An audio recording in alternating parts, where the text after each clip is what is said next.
A plus B, syllabe, C, métaphore, grammaire, W, hypothèse, oxymore. J'estime que tu t'exprimes et t'exprimes exécrablement. Y et Z. Bonjour professeur. Bonjour Marie. Nous recevons toujours beaucoup de courriels et je vous ai sélectionné celui de Marc du Royaume-Uni et de Bernd d'Allemagne qui tous deux vous demandent quand doit-on utiliser en et année? Y a-t-il une règle ou une explication? Dites-nous professeur.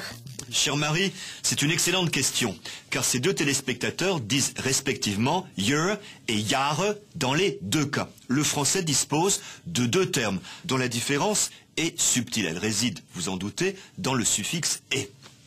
An, formé sur annus, est un simple repère chronologique, la révolution de la Terre autour du Soleil, d'où son emploi pour désigner une date, le jour de l'an, en l'an de grâce 1830, sans soucier comme de l'an 40, d'où son emploi avec les nombres. Les enfants de moins de 3 ans, elle a été nommée pour 5 ans.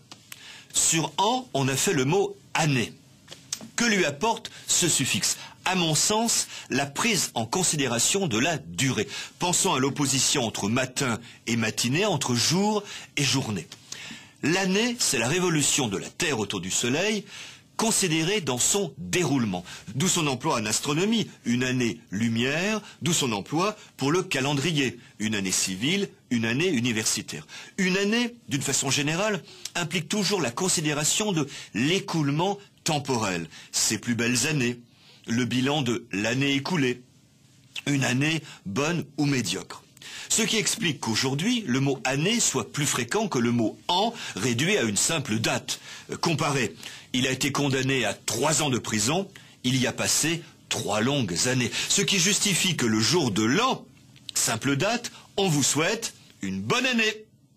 A plus B, syllabe, C, métaphore, grammaire, W, hypothèse, oxymore.